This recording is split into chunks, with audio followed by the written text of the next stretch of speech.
there's a question the world has obsessed over for centuries. How does the Jewish people, a group that makes up less than 0.2% of the global population, produce over 20% of Nobel Prize winners? How do they dominate finance, law, medicine, and business in virtually every country they've settled in, despite being exiled, expelled, and nearly exterminated more times than any other group on Earth? This isn't conspiracy, it's pattern. And the answer isn't genetics. It isn't some secret network. It's something hidden in plain sight, embedded into their weekly rhythm for over 3,000 years. A practice so ancient that it predates Moses, predates Mount Sinai, predates the Torah itself. It goes back to creation, to the seventh day, to a Hebrew word that contains a wealth secret most believers have completely overlooked. But here's the problem. Most believers today have been taught that this practice doesn't apply to them anymore. Pastors said it was fulfilled. Theologians said it was transferred to Sunday. Churches said it was Jewish legalism that the new covenant rendered obsolete. So the average believer works 7 days a week, hustles through weekends, answers emails at midnight, wears exhaustion like a badge of honor and calls it faithfulness.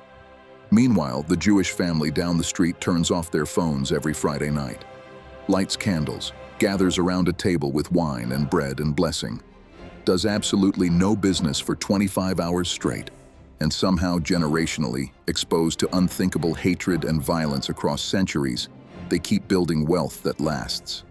What do they understand about rest that the hustle culture believer missed? What's actually inside that Hebrew word Shabbat that changes everything when you see it? Before we decode the Hebrew, we need to clear out some lies that have been sitting in the way for generations. Lie number 1, Sabbath is legalism. This is the big one.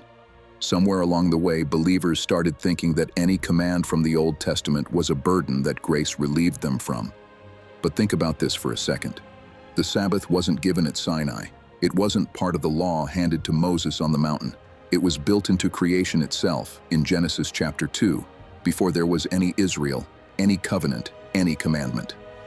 God finished his work in 6 days, and on the seventh, he stopped. He blessed that day. He set it apart. Not because he was tired, because he was establishing a rhythm that would govern abundance for all time. Legalism is when you try to earn God's favor through rule-keeping. Sabbath isn't about earning anything.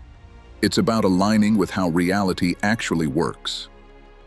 Lie number 2, any day of rest counts. You'll hear people say, well, I take Tuesdays off, or Sunday is my Sabbath. And look, rest is good. Taking a day off is better than grinding yourself into the ground. But the biblical Sabbath isn't just a day off. It's a specific day, the seventh day, that carries a specific blessing spoken over it at the foundation of the world. Tuesday doesn't carry that. Your random off day doesn't carry that. The blessing isn't on rest in general. The blessing is on the seventh day. Lie number 3, hustle produces wealth. This one is deeply embedded in Western culture, especially in America. Rise and grind. Sleep when you're dead. Work harder than everyone else and you'll win. But here's what's interesting. The people group with the longest track record of building generational wealth doesn't believe this at all.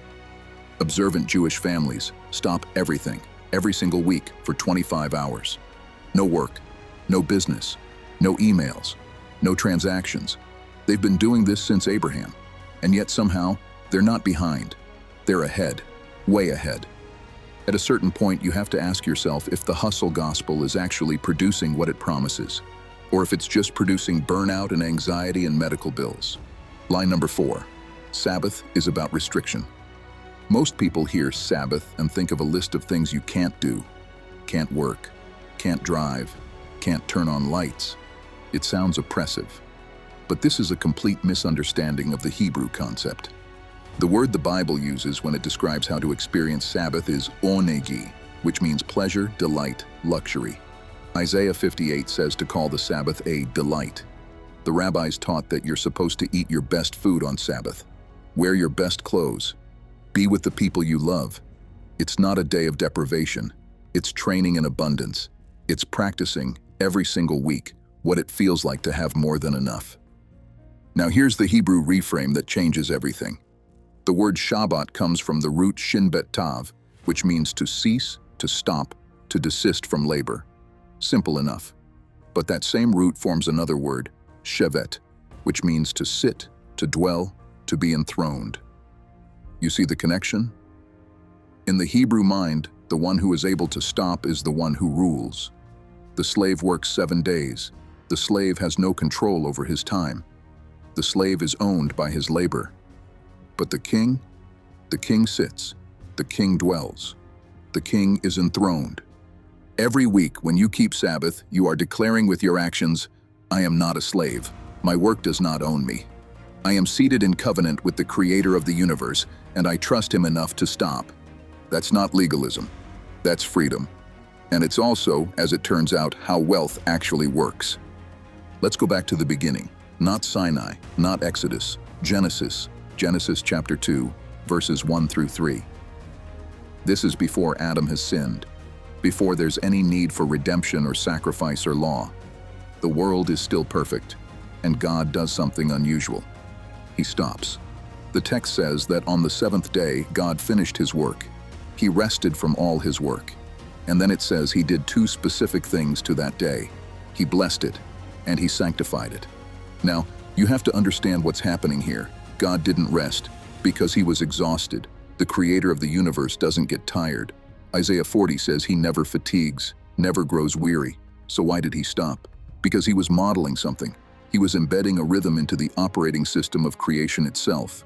6 days of creative output, 1 day of sacred pause. This wasn't a suggestion. It was a prototype for how abundance actually flows. Let's look at those 2 Hebrew words, because they matter more than most believers realize. The first word is barak, translated as blessed.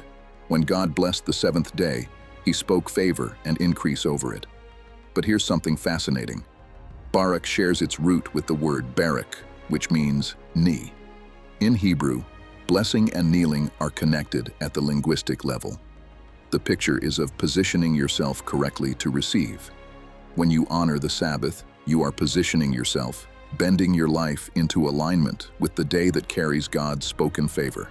You're putting yourself in the flow of blessing rather than fighting against it. The second word is kadash, translated as sanctified or made holy. This word means to set apart for sacred purpose. God didn't just bless the 7th day, he separated it from the other 6. He put a marker on it. He said, this day is different. This day operates by different rules. And if you want access to what this day carries, you have to treat it differently too. Think about wealth for a second. Everybody wants it, but very few people are willing to do what it actually requires.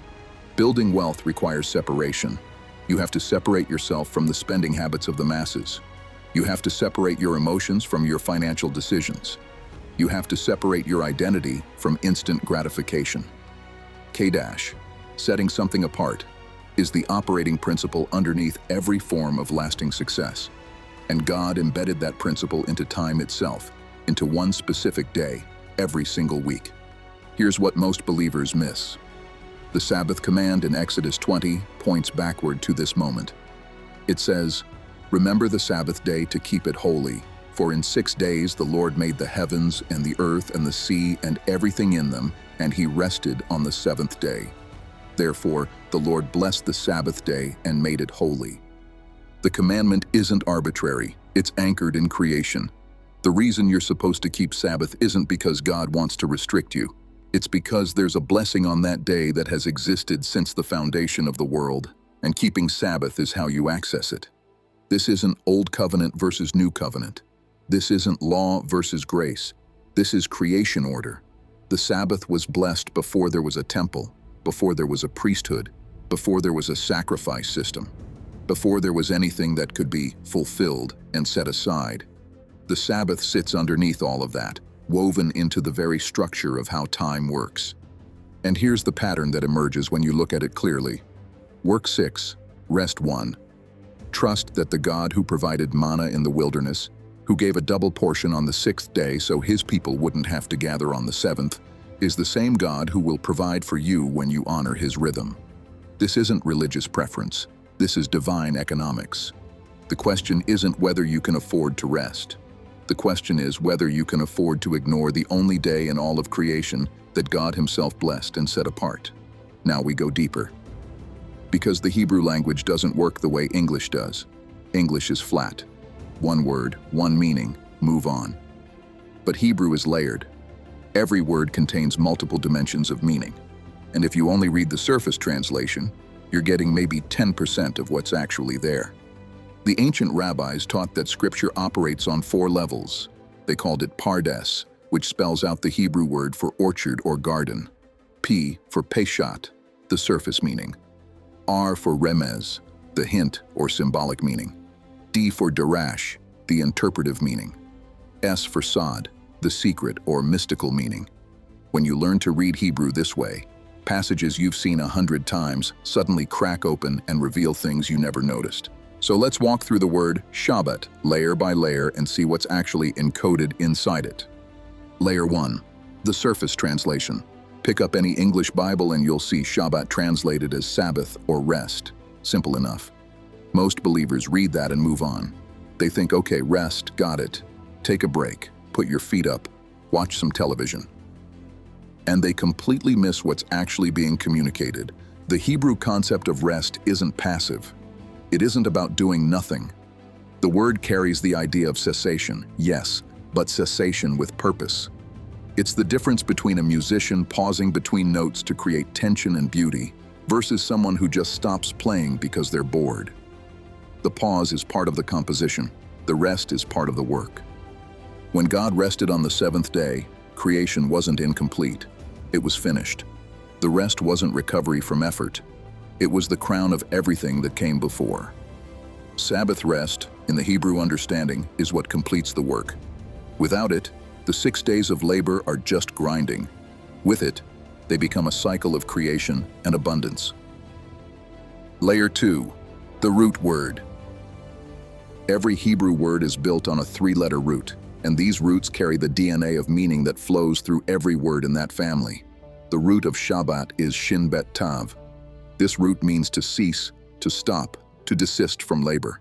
But watch what else grows from this same root. Shabbat means he rested or he ceased.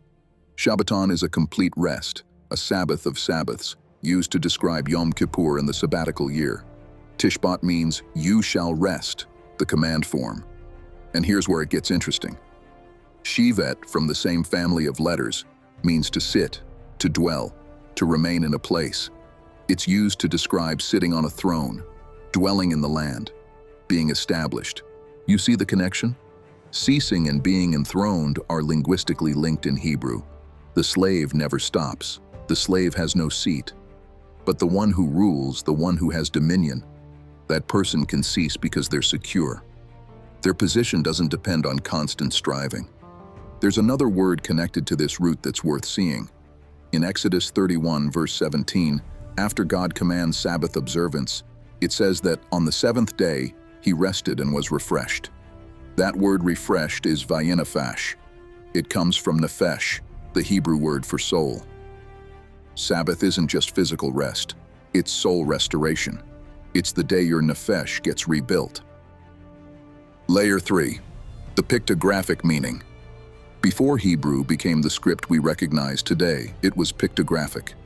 Each letter was a picture that carried meaning. When you look at the original pictographs behind Shabbat, a deeper story emerges. Shin was originally drawn as teeth. Teeth consume, teeth destroy, teeth break things down. It represents the consuming, devouring nature of work and labor. Think about how work can eat you alive if you let it. How ambition can devour your health, your family, your peace of mind. Bet was drawn as a house or tent. It represents home, dwelling, the interior life. It's about coming back inside after being out in the world. Tav was drawn as a cross or a mark. It represents a signature, a covenant sign, completion. In Ezekiel chapter 9, God tells the angel to put a tav on the foreheads of those who grieve over sin, marking them for protection. Now put these pictures together. Shin Bet Tav, cease from consuming, return to your dwelling, mark the covenant. That's Sabbath in 3 pictures. Stop letting work devour you. Come home, not just physically but internally, and put your mark on the covenant, declaring with your actions that you belong to God and trust Him with your time. Layer 4, gematria. In Hebrew, Every letter has a numerical value, and words with the same numerical total are considered to be spiritually connected. This practice is called gematria, and while it can be taken to extremes, it reveals genuine patterns in scripture that are hard to explain as coincidence. Shabbat has a numerical value of 702, Shin is 300, Bet is 2, Tav is 400, total 702. When you reduce 702 by adding its digits, you get 9. 7 plus 0 plus 2 equals 9. In Hebrew numerology, 9 is the number of truth, completeness, and fruit-bearing. It's associated with finality and divine completeness. The 9th letter of the Hebrew alphabet is Tet, which is shaped like a womb, representing hidden good waiting to be birthed. Sabbath carries the energy of the 9. It's the completion point. It's where the fruit of your labor actually manifests. Skip the Sabbath, and you're cutting off the cycle before the harvest comes. Here's another gematria connection worth noting. The Hebrew phrase Tov Meod, meaning very good, which God spoke over creation on the 6th day, has a value of 52. There are 52 weeks in a year. Every week contains a Sabbath. The very good of creation is accessed through the weekly rhythm of rest that God built into time. Layer 5. Torah connections.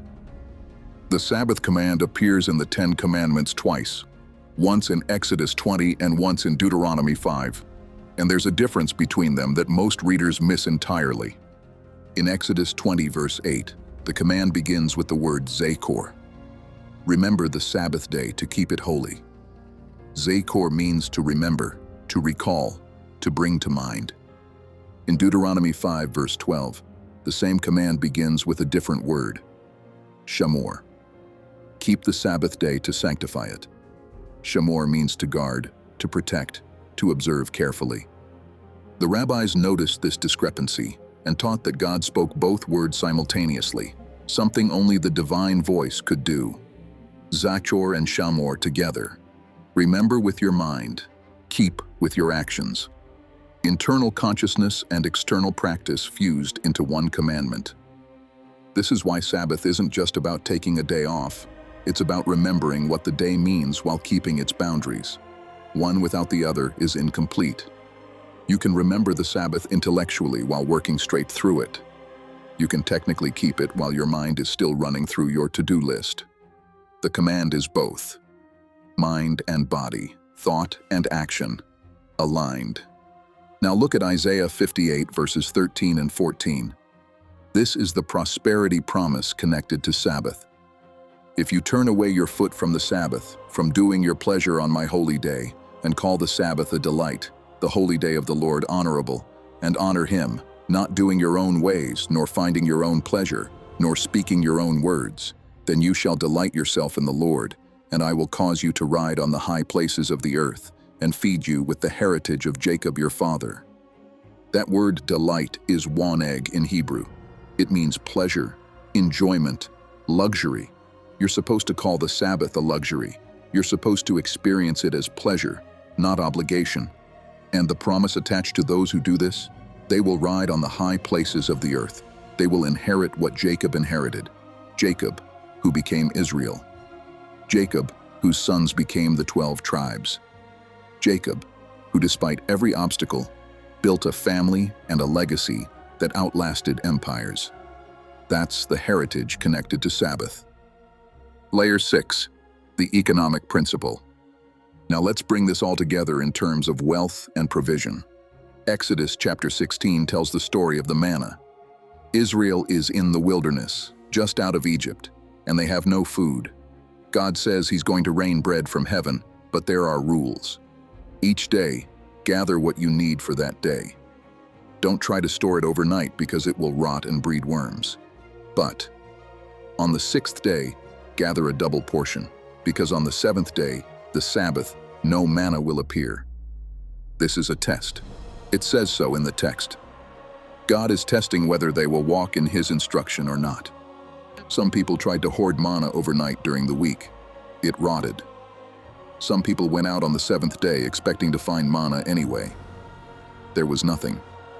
But those who followed the pattern, who gathered the double portion on day 6 and rested on day 7, found that their food stayed fresh and their needs were met. The lesson is economic and spiritual at the same time. Provision doesn't come through hoarding. Provision doesn't come through ignoring God's rhythm and hustling on your own schedule. Provision comes through trust in the system God has established.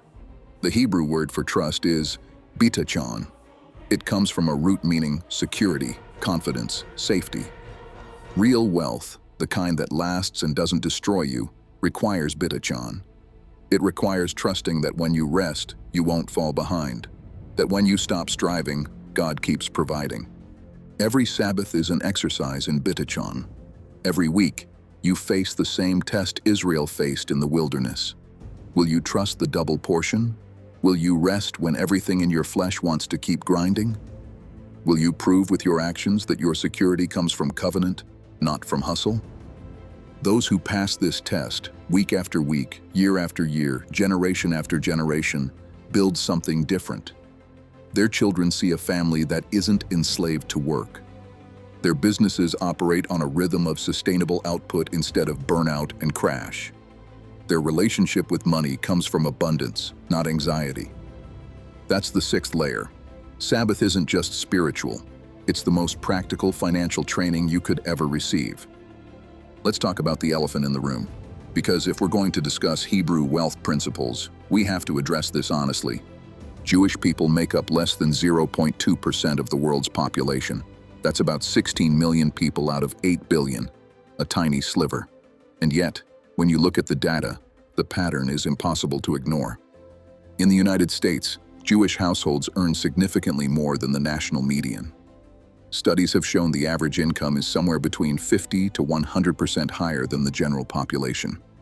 Jewish representation in medicine, law, finance, academia, and business ownership is wildly disproportionate to their numbers. Over 20% of Nobel Prize winners have been Jewish.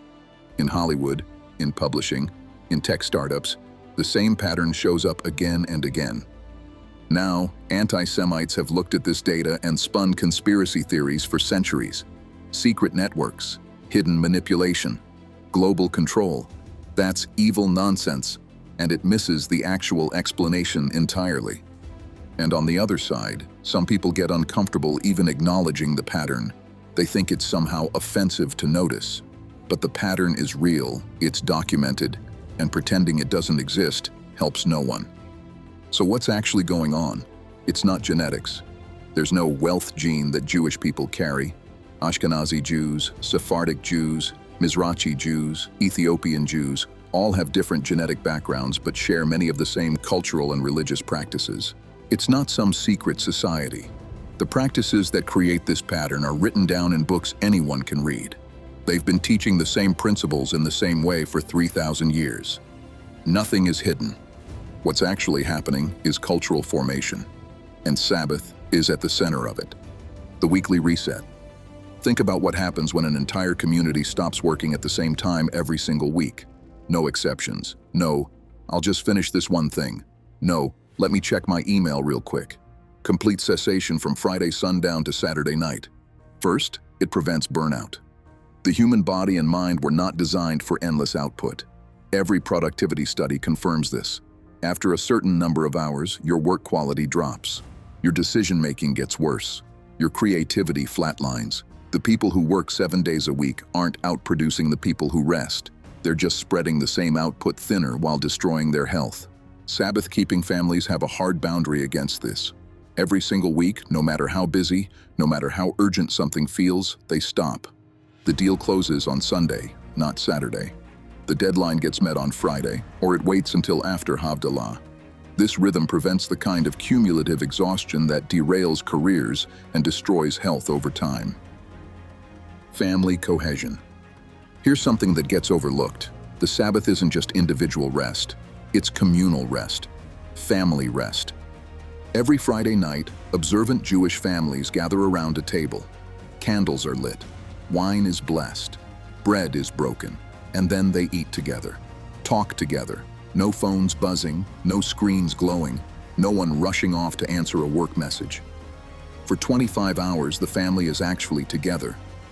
Do you understand how rare that is in modern life? Most families are in the same house but not in the same room. They're physically present but mentally somewhere else. They eat at different times, watch different screens, live parallel lives under one roof. The Sabbath meal is different. Everyone is present. Grandparents, parents, children, sometimes guests. Conversations happen. Stories get passed down. Children hear how their grandparents met, what their great-grandfather did for a living, what values the family holds dear. This is how culture transmits. This is how identity forms. And here's the economic angle people miss. Business networks form at Sabbath tables. When you're breaking bread with your community every single week, you know who's a lawyer, who's a doctor, who's starting a business, who needs an investor. Opportunities flow through relationships, and relationships form through consistent, unhurried time together. The Sabbath table has launched more businesses than most networking events ever will. Delayed gratification. Training. Psychologists have studied what predicts success, and one factor comes up over and over again: the ability to delay gratification. The famous marshmallow experiment showed that children who could wait for a bigger reward later instead of grabbing the smaller reward now went on to have better life outcomes across almost every measure. Now think about what Sabbath teaches a child from the earliest age. You want to ride your bike? You can, but not until tomorrow night. You want to buy that thing you saw? The stores are closed for us today. You want to watch that show? We don't turn on screens during Shabbat. Week after week, year after year, a child raised with Sabbath learns that wanting something doesn't mean getting it immediately. They learn that waiting is survivable. They learn that boundaries around time create space for better things. By the time they're adults, delayed gratification isn't a struggle. It's a habit woven into their nervous system. This translates directly into financial behavior. The ability to save instead of spend. The ability to invest for the long term instead of chasing quick returns. The ability to build something slowly rather than demanding instant results. Sabbath trains this muscle every single week for an entire lifetime. Scarcity mindset interruption. Most people operate from financial anxiety. There's never enough. I need to work more. I can't afford to slow down. What if I miss an opportunity? What if someone else gets ahead while I'm resting? This is scarcity thinking, and it's a trap. Scarcity makes you desperate. Desperation makes you take bad deals, make impulsive decisions, burn relationships for short-term gains. The person operating from scarcity is always one step behind, always chasing, never secure. Sabbath interrupts this every single week. When you stop working for 25 hours and your life doesn't fall apart, something shifts in your brain. When you watch opportunities pass by on Saturday and then see new ones appear on Sunday, you start to believe, in your bones, that provision isn't dependent on your constant hustle. This is what the manna in the wilderness was teaching. God provided enough. The double portion on Friday was enough. You could rest and you wouldn't starve. Sabbath-keeping families learn this lesson over and over until scarcity loses its grip on them. They can negotiate from strength instead of desperation. They can walk away from bad deals because they trust something better is coming. They can rest because they genuinely believe that blessing doesn't depend on their striving. Identity anchoring. Here's the final piece, and it might be the most important. Sabbath reminds you who you are. 6 days a week, you're defined by your work, what you produce, what you earn, how useful you are. Your value feels connected to your output, and if you're not careful, your entire identity gets swallowed by what you do for a living. Then Shabbat comes. You stop producing, you stop earning.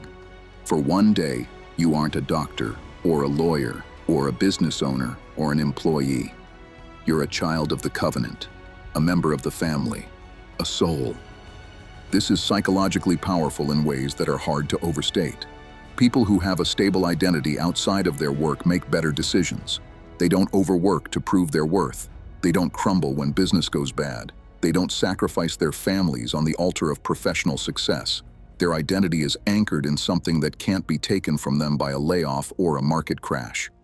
Sabbath does this anchoring every single week. It says, before you are anything else, you belong to God.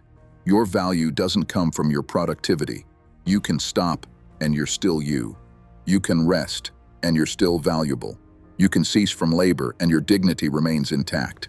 People who know this about themselves build differently. They take risks because failure won't destroy their identity. They hold wealth loosely because money isn't their god.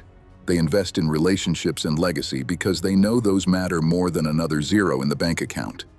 3,000 years of Sabbath practice across every country, through every persecution, has produced a people who understand something most of the world has forgotten. Rest isn't the opposite of productivity. Rest is what makes productivity sustainable, meaningful, and blessed. So what does this actually look like? How does a modern believer, maybe someone who's never kept a biblical Sabbath in their life, actually start? Let's get practical. The biblical boundary. First, you need to understand when Shabbat actually happens. It's not midnight to midnight like our modern calendar days. In the Hebrew reckoning, a day begins at sunset and ends at the following sunset. Genesis establishes this pattern. And there was evening, and there was morning, the first day. Evening comes first.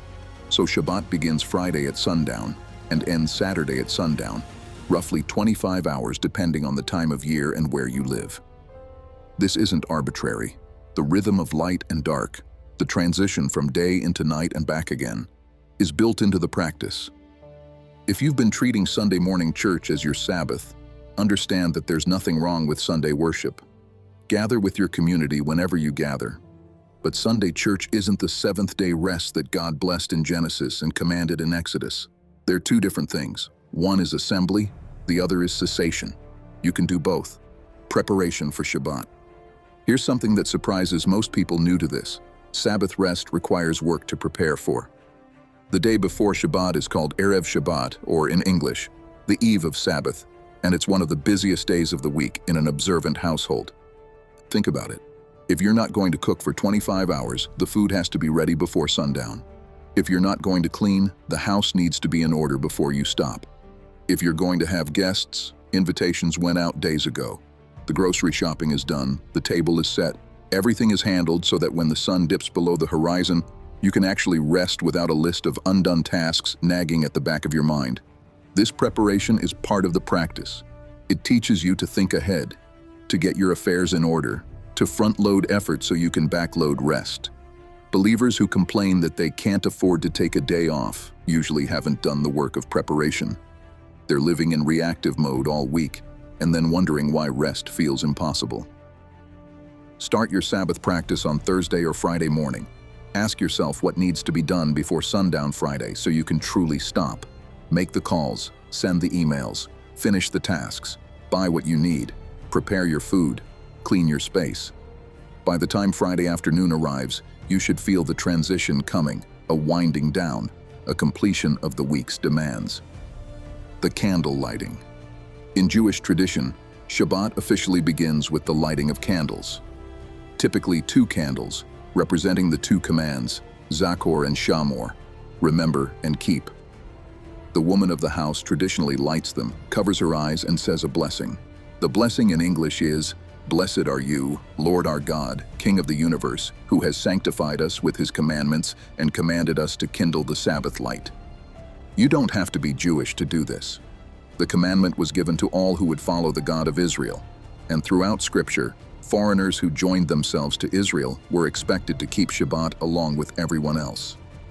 Isaiah 56 makes this explicit. The candle lighting marks a boundary. Before this moment, you were in regular time. After this moment, you're in sacred time.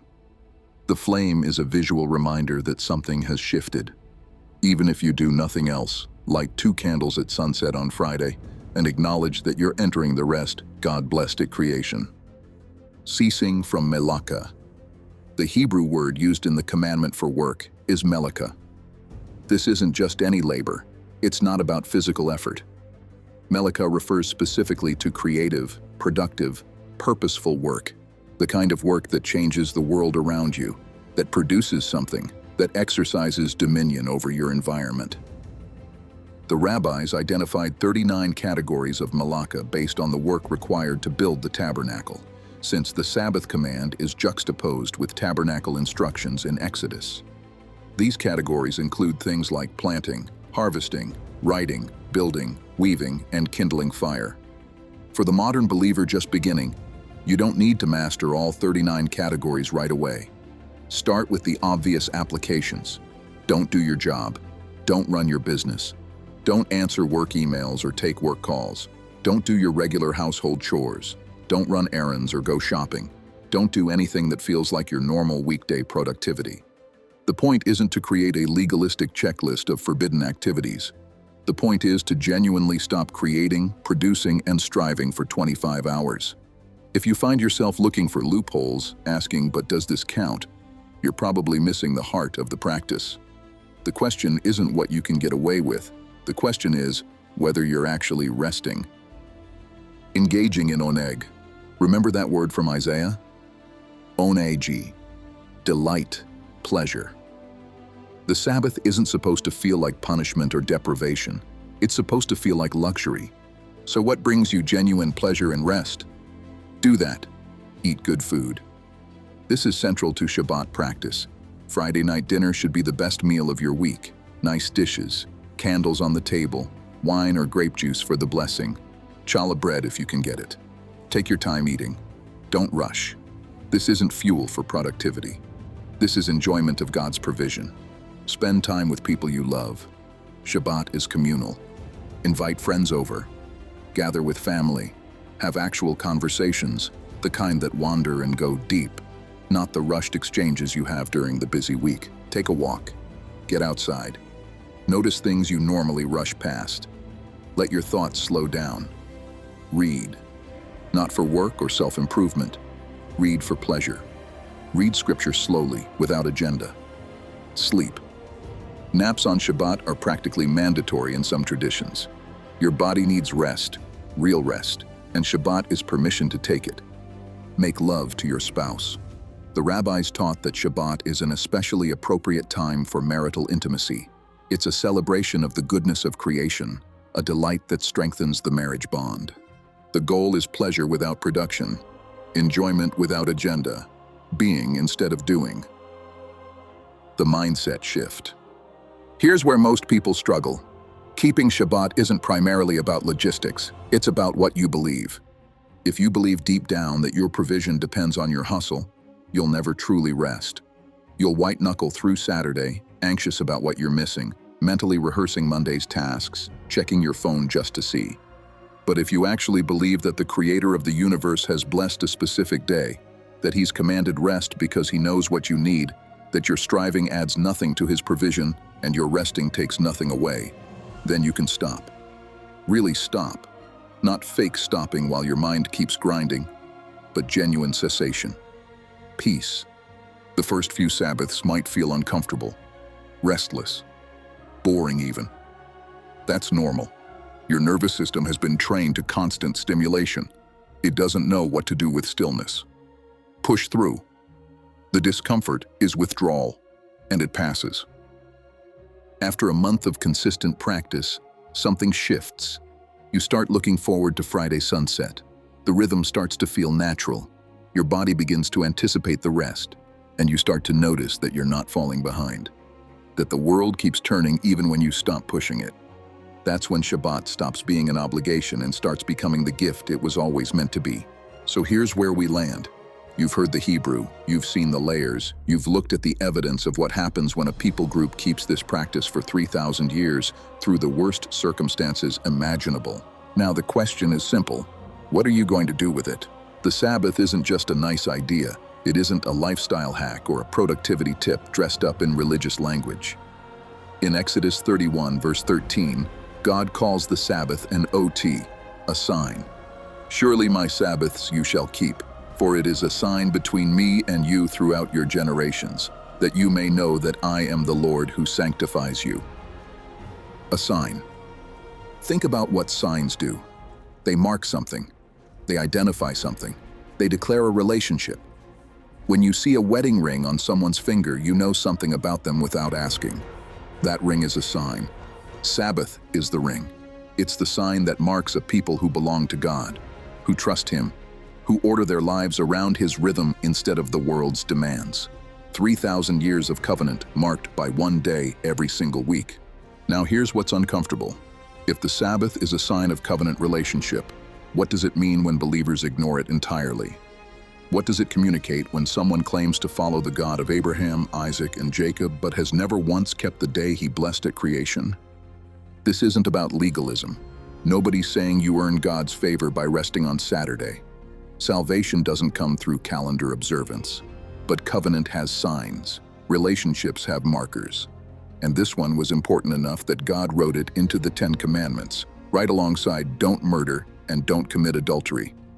Maybe the reason so many believers struggle financially, struggle with rest, struggle with anxiety and burnout, and the feeling that they're always running but never arriving, maybe part of the reason is that they've cut themselves off from a blessing that's been available since the foundation of the world. A blessing attached to a specific day. A blessing accessed through trust and obedience. You won't know until you try. So here's my challenge to you. 4 Sabbaths. That's it. 4 weeks. 1 month. Starting this Friday at sundown. Stop. Light the candles. Say the blessing. Put your phone in a drawer. Don't check your email. Don't work on your business.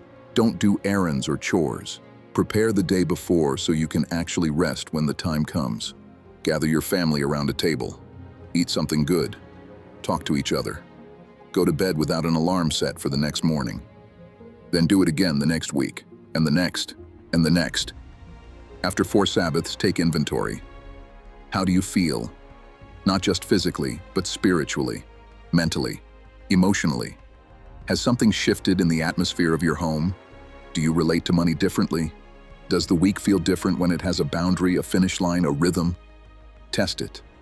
God himself invites you to test him in matters of provision.